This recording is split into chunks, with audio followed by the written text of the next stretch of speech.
5장부터는 이제 이 캐리어들이 이제 움직이는 거예요. 움직이는 동적 영역으로 들어왔습니다.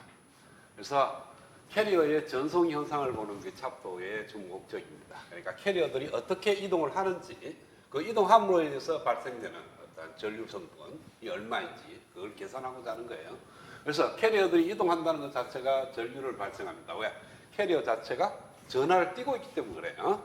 전류의 정의가 단면적의 1초 동안 지나가는 전하의 양인데, 이거는 캐리어가 전하를 갖고 있기 때문에 지나가는 거니까 전류의 성분이 있는 거죠. 그렇죠? 그래서 전류 발생을 하게 됩니다. 캐리어를 이동하는 거예요. 그 캐리어를 이동하는 방법이 두 가지가 있어요. 그것이 하나는 전압을 가해서, 그러니까 플러스와 마이너스 전압 전개를 이렇게 가하게 되면은 전자는 플러스 쪽으로 이동하게 될 거고 홀은 마이너스 쪽으로 이동하려는 힘이 생길 거예요. 그렇죠? 그래서 그 힘에 의해서 이동을 하게 된다는 거죠. 그래서 전기에 의해서 캐리어가 이동할 수가 있고, 그것이 바로 그렇게 의해서 발생되는 전류 성분을 갖다가 우리는 드리프트 커런트라고 얘기를 합니다. 그 다음에 요 디퓨전 커런트가 있는데, 이거는 이제 뭐냐 하면 농도 차에 의해서 캐리어들이 이동하는 그런 것을 갖다가 우리는 디퓨전이라고 그러는데, 이거는 이제 바람의 원리하고 똑같아요. 바람이 분다는 것은 뭡니까? 공기가 이동한다는 거죠. 그렇죠? 공기가 어떻게 이동하느냐 하면은 공기가 많은 쪽에서 공기가 적은 쪽으로 이동을 하게 됩니다. 고기압에서 저기압으로 공기가 일어나는 것은, 고기압이라는 것은 공기가 밀도가 높고, 저기압이라는 것은 공기의 밀도가 낮은 거니까 공기 밀도가 높은 데서 낮은 쪽으로 이렇게 흐르는 것을 갖다가 우리는 디퓨전이라고 그래요. 또 한 가지는 잉크방울을 이렇게 물에 딱 들자면은 까만색이 싹 퍼져나가죠. 그렇죠? 그것은 잉크에 대한 밀도가 높은 데서 낮은 쪽으로 이렇게 흘러가는 그것도 디퓨전이 되는 거고요. 그래서 이 자유롭게 움직이는 거는 모두 다 디퓨전이 발생을 합니다. 공기라든지 물이라든지 이렇게. 고체는 안 돼요. 고체는 움직이지 않는 거니까. 그래서 액체와 기체, 그 다음에 반도체에 늘어있는 전자나 전공, 얘네들이 자유롭게 움직이는 거니까 디퓨전이 발생할 수 있습니다. 그래서 두 가지, 드리프트 커런트하고 디퓨전 커런트, 이거에 대해서 5장에서는 들여다보겠다는 거예요. 그래서 제일 먼저 드리프트 커런트에 대해서 생각을 해보겠어요. 드리프트 커런트는 전기에 의한 전류다. 그래서 플러스 마이너스 전압으로 가게 되면 전류가 흐르는데, 그 전류가 일반적으로 우리가 드리프트 커런트라고 얘기합니다. 이것은 ohm의 법칙을 만족하는 거죠. 헤로인에서 나오는 ohm의 법칙이 바로 이 드리프트 커런트 때문에 만족하는 거지, 디퓨저는 ohm의 법칙은 만족하지 않아요. 그 다음에 뭐 전기에 의해서 움직이는 것도 ohm의 법칙을 만족하지 않는 경우도 있습니다. 모든 게 다 ohm의 법칙을 성립하는 건 아니고요. 일반적으로 저항 성분이 있을 때 ohm의 법칙이 만족한다. 그래서 드리프트 커런트는 이렇게 로 곱하기 VD 이렇게 뭐 하는데, 로는 뭐냐 하면은 전하 밀도입니다. 단위 부피당 들어있는 차지 데시티예요. 그러면은 전자의 밀도에다가 전자가 갖고 있는 차지 E를 곱하면은 전하 밀도가 되고, 홀이 있다. 그러면 홀의 밀도에다가 홀이 갖고 있는 차지 Q를 곱하면은 전하 밀도가 됩니다. 그 다음에 VD는 그 캐리어들의 평균 속도예요. 각각의 속도가 아니고 평균 속도를 의미하는 겁니다. 앞에서 우리가 4장 처음에 할 때 보존율, 3장인가? 3장에서 우리 한번 약간 달았습니다. 드리프트 커런트에 대해서. 캐리어가 이렇게 생겨 전기가 있을 때 하이 레벨에 있는, 그리고 모든 소자들이 어떤 운동량이 변화가 일어나서, 이게 전자가 이렇게, 전기가 없을 때는 이렇게 전자가 이렇게 EK 다이그램에 이렇게 차 있다가 필드가 이렇게 가함이 되면, 여기가 플러스고 여기가 마이너스로 가게 되면 이 전자들이 이동을 한다는 거죠. 이렇게. 요거는 조금 없어지고 이렇게 이동을 하는, 이런 걸 갖다가 우리는 드리프트라고 했어요. 그래서 전기를 가하면은 이렇게 이동이 일어나는데, 이때는 우리가 어떻게 구했냐 하면은 전류 밀도가 모든 전자에 대해서 속도가 있을 거고, 그 속도에다가 차지를 곱해서 모든 전자를 더하면은 전류 밀도가 된다. 이렇게 했습니다. 그러면 각 개별적으로 전자에 대해서 행동을 다 알아야 돼. 얘는 이렇게 움직이고 쟤는 저렇게 움직이니까 각각 다 구해서 더하는 거니까 이거 계산을 할 수가 없습니다. 왜? 전자가 한두 개 있는 것이 아니고 10에 18승계, 10에 16승계가 있으니까 그거 어떻게 다 알아, 그렇죠? 그래서 평균값 넘어가는데, 요게 1에서 n까지 2를 갖다가 요걸 전자의 숫자죠, 그죠? 밀도를 의미하는 거고 요 속도를 의미하는 거니까 요 속도를 갖다가 전부 다 더해. 더하면 어떻게 돼요? 평균 속도라는 것이 n분의 여기 nn 이게 둘 다 nn이니까 좀 그렇네. 라지 n이랍니다. n분의 vi 시그마 i가 1에서 n까지 vi 이렇게 하면은 평균 속도가 되죠, 그렇죠? 그럼 평균 속도에다가 뭐 여기 저는 n이 있으니까 이렇게. 그래서 평균 속도 대신에 얘를 넣으면은 그러니까 이렇게 하면은 n 곱하기 평균 속도가 돼요. n 곱하기 평균 속도. 그 다음에 전하량이니까 q가 넣으면 돼요, 그렇죠? 그래서 이렇게 되고 이것이 뭐냐 하면은 바로 차지 density rho가 됩니다. 여기서는 2니까 전자의 차지량이 들어가야 돼요. 마이너스 1.6 곱하기 10. 이런 식으로 그리고 전자가 x 방향으로 움직이는데 전류는 마이너스 쪽으로 움직이는 거죠. 그죠? 전자의 움직이는 반대쪽으로 전류는 흐르는 거니까 여기에 부호가 2가 들어가서 마이너스 1.6 곱하기 10의 19승이 들어가야 돼요. 만약에 홀이라면 홀에 대해서 생각한다면 JP는 시그마 i가 1에서 p까지 p계만큼 그 다음에 차지량 q에다가 vi를 곱하는 거니까 q 곱하기 p 곱하기 vd 속도 평균 속도를 곱하면 돼요. 이때 q는 홀의 전하량이 들어가면 되고 여기는 전자의 전하량이 들어갑니다. 그러니까 홀이 오른쪽으로 움직인다. 그럼 전류도 오른쪽으로 가는 거죠. 그렇죠? 홀의 움직임 방향과 전류의 방향이 같다. 그래서 우리가 앞에서 구한 그 식으로부터 유도를 해도 마찬가지고 일반적으로 전류 밀도 J는 차지 데시티 로에다가 속도 Vd를 곱하면 된다. 단위를 보면 어떻게 돼요? 로가 쿠럼이죠. 그렇죠? 근데 세제곱 센티미터당 들어있는 차지량일 거예요. 왜? 전하 밀도니까. 곱하기 VD는 센티미터 파 세크죠. 그쵸? 그럼 뭐 해야 돼요? 쿠론 파 세크 곱하기 센티미터의 제곱분의 1이 되고 쿠론 파 세크가 뭡니까? 바로 암페어죠. 그쵸? 단위 시간당 지나가는 차지량이니까 dt분의 dq가 i라고. 그쵸? 그래서 암페어는 쿠롬 나누기 세커. 그래서 얘가 암페어가 되고 암페어파 제곱 센티미터니까 단위 면적당 지나가는 전류니까 바로 전류 밀도가 되는 거예요. 그 다음에 우리가 이제 어떤 소자가 있을 때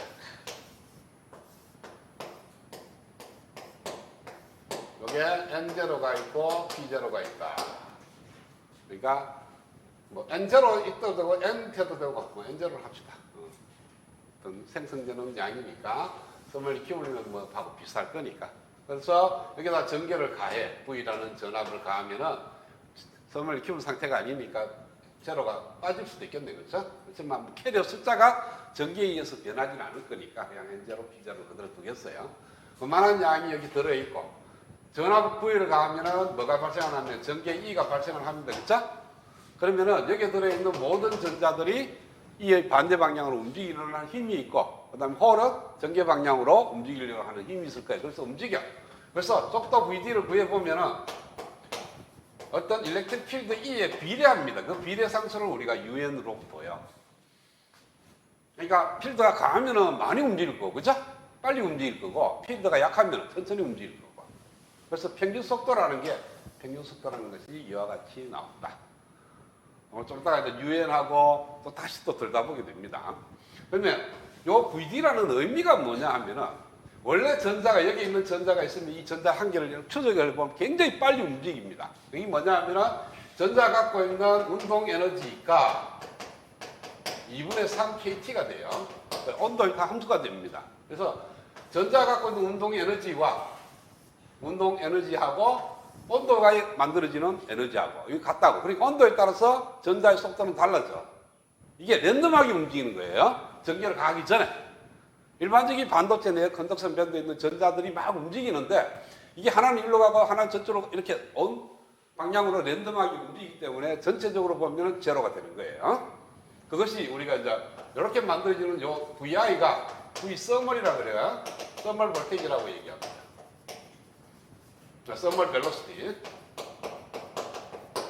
열 속도라 그러는데 요 속도를 요 계산 이어서 T가 300도 K를 해서 계산을 하게 되면 서멀 벨로시티는 10의 7cm/s가 돼요. 그러니까 반도체 내에 있는 전자는 이만한 속도로 계속 움직이고 있는 거예요. 그러니까 계속해서 한쪽 방향으로 움직이는 것이 아니고 이렇게 가다가 여기서 충돌이 일어나서 이렇게 움직이고 또 충돌이 일어나서 이렇게 자유자재로 움직입니다. 모든 전자가 똑같이. 그래서 모든 전자의 평균 속도를 구해보면 제로가 된다고. 그렇지만 속도가 제로라고 해서 가만히 있는 건 아니고 이만한 속도를 갖고 움직이는데 이게 굉장히 빠른 턱이에요.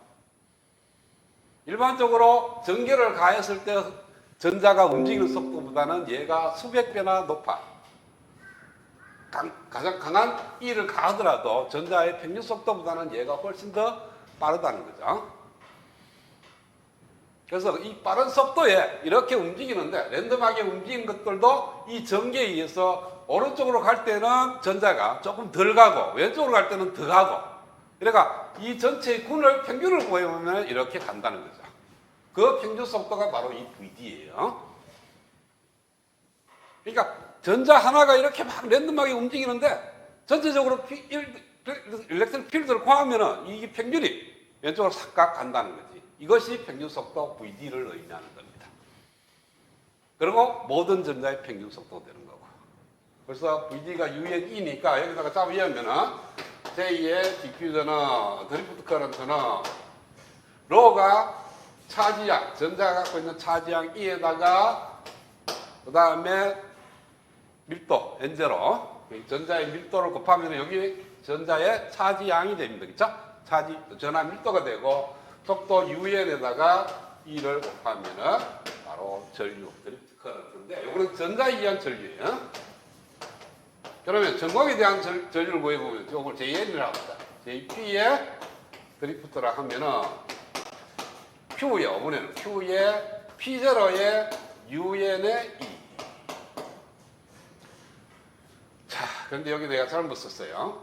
여기에 VDN, VD가 이렇게 쓰는데 VDN, 전자에 대한 평균 속도는 일렉트릭 필드하고 방향이 같아야 달라요. 반대 방향이죠, 그렇죠? 왜? 전자는 플러스 쪽으로 움직이니까 필드는 플러스에서 마이너스 쪽으로 향하고 그래서 전자는 필드의 반대 방향으로 움직이니까 마이너스 UN이 이렇게 들어가야 돼요. 근데 전공은 DP는 요거는 UP의 E를 곱해야 돼요. 요거는 양의 방향입니다. 그러니까 이 일렉트릭 필드하고 같은 방향으로 홀은 움직이니까 그래서 이렇게 들어가야 되니까 요거는 마이너스라는 텀이 들어가야 되고요. 요거는 그대로 쓰면 됩니다. 이때 UN과 UP가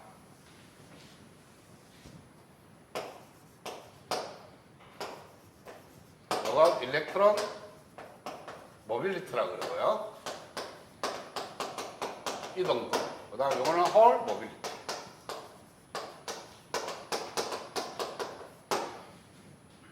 재료마다 온도마다 다 달라져요. 일반적으로 T가 300도 K 때 UN의 값은 실리콘에 대해서 U350 센티미터 자선 파 볼트 세크고요. UP는 480 센티미터 제곱 파 볼트 세크 이렇게 나옵니다. 책에 펴 있어요, 값상. 그 다음에 실리콘 말고 가륨 아세나이드에 대해서 그 다음에 저마늄에 대해서인데 주의할 점은 뭐냐 하면은 실리콘에 비해서는 뭐 전자가 좀 빨리 움직이지만은 홀에보다는 그러니까 이동도가 어떤 의미냐 하면은 전자가 똑같은 전기에서 얼마나 빨리 움직이냐는 거예요. 사람이 달리기 할 때 공기 중에서 달리기 하는 거하고 물속에서 달리기 하는 건 다르죠. 그 주변에 환경이 다르면은 똑같은 필드를 가더라도 전자가 움직이는 속도가 달라져. 실리콘이라는 내부 안에 있고 그 다음에 가륨 아세나이드라는 내부 안에서의 전자의 속도가 달라진다는 거죠. 그래서 300도 온도가 올라가면 어디 돼요? 온도가 올라가면 더 빨리 갈 수도 있고 더 늦게 갈 수도 있어요. 그거는 온도에 따라서 서멀 벨로시티는 빨라가는데 빠려지는데 필드에 의해서 움직이는 전자의 이동도는 달라질 수가 있어요. 왜냐하면 이것들이 나중에 설명할 건데요. 그냥 전자가 이렇게 쭉 가는 것이 아니고 스캐터링이 일어납니다. 원자 핵하고 이렇게 부딪혀서 이동을 이렇게 변경을 하는데 여기서 여기 자주 일어나면 속도가 점점 떨어지는 거예요. 그래서 이것이 자주 일어나는 조건이 뭐냐면 온도가 높으면은 이 레티스들이 바이브레이션이 심해집니다. 심해지니까 오히려 낮아지고요. 그 다음에 인피니티 ES 스캐터링은 오히려 이제 나중에 설명할 건데 온도가 올라가면은 굉장히 서멀 벨로시티가 높으니까 여기같이 바위가 있으면 바위에 근접할 수 있는 확률이 떨어져. 그래서 그거는 떨어지고 또 오히려 좋아지고. 그래서 온도에 의해서는 무조건 좋아진다는 말은 뭐하고요. 온도에 따라서 그 팩터를 찾아봐야 됩니다. 그래서 온도가 픽스되고 재료가 픽스되면은 일렉트론에 대한 모빌리티와 홀에 대한 모빌리티가 격성이 됩니다. 그래서 일렉트론하고 홀하고 비교하면 차이는 나지만 한 3배 정도 되는데 이게 가륨 아세나이드의 경우에는요. UN하고 UP하고 비교를 해보면 엄청나게 차이가 납니다. 굉장히 UN이 커요. 어느 정도 크냐 하면은 가륨 아세나이드가 이게 8,500이 되고요. 얘가 400이 돼요.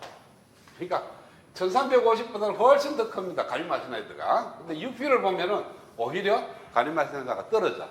그러니까 홀은 거의 잘 못 움직이고 전자는 굉장히 빠르게 움직인다는 거예요. 그래서 여러분 나중에 이제 재료를 들어간 매스 FET라고 있어요. 마이크로웨이브에서 쓰고 있는 트랜지스터입니다. 이 트랜지스터는 이 실리콘으로 쓰는 게 아니고 가륨 아세나이드로 써요. 왜? 어느 걸 이용하기 위해서? 얘를 이용하기 위해서. 8,500이라는 이 엄청나게 빠르게 움직이는 이 전자 때문에 가륨 아세나이드를 쓰고 가륨 아세나이드 쓰는 거는 N타입밖에 안 돼요. P타입은 쓸 수가 없어. 왜? P 쓰면 오히려 실리콘보다 뭐하니까. 그래서 나중에 매스 FET는 주로 N타입만 사용한다. 자, 그래서 이동도가 있으면은 그 이동도에 의해서 이와 같이 전류 밀도, 드리프트 커런트가 만들어집니다. 홀에 대한 드리프트 커런트, 그 다음에 일렉트론에 대한 드리프트 커런트. 따라서 토탈 드리프트 커런트는 전자에 의한 드리프트 커런트와 홀에 의한 드리프트 커런트의 합과 같고요. 이거는 얘하고 더하는 건데 이게 뭡니까? E가 마이너스 Q죠, 그쵸? Q는 1.6 곱하기 10 마이너스 19상, E는 마이너스 1.6 곱하기 10 마이너스 19상. 책에는 E하고 Q하고 똑같이 썼는데 다르게 써야 돼요. 원래 다른 책을 보면은 E는 그냥 마이너스 값을 갖고 있는 전자의 차지량이 E고 Q는 전공의 차지량을 의미하는 거고요. 그래서 마이너스 E가 그냥 Q야. 그래서 Q 같은 의미예요. 그래서 Q를 앞으로 끄집어보면은 UN 곱하기 N0 플러스 UP 곱하기 P0 곱하기 E 이렇게 나옵니다.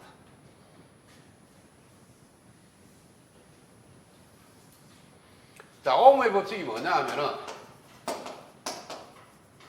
V 이꼬르 RI가 아니고 원래는 J 이꼬르 시그마 E입니다.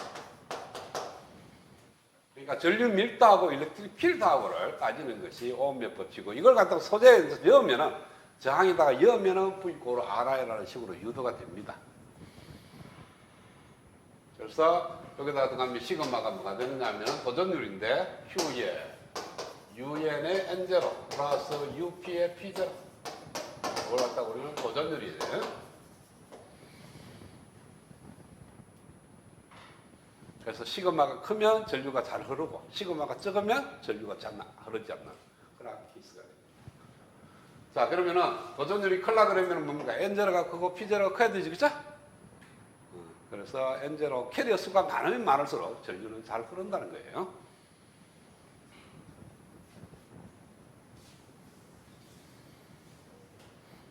자, N타입 반도체를 한번 볼까요?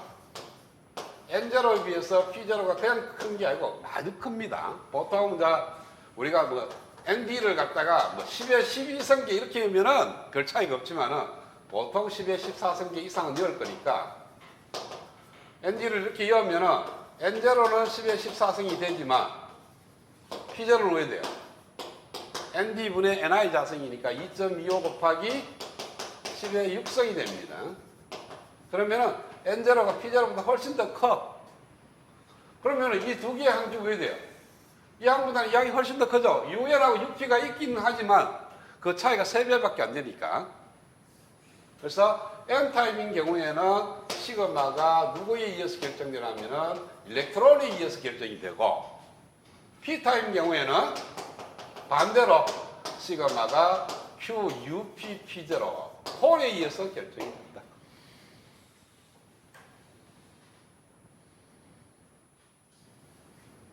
어차피 나중에 나온 단어니까 지금 쓰기 위해서 단어를 하나 쓰겠습니다. 모조리티 캐리어와 마이너리티 캐리어.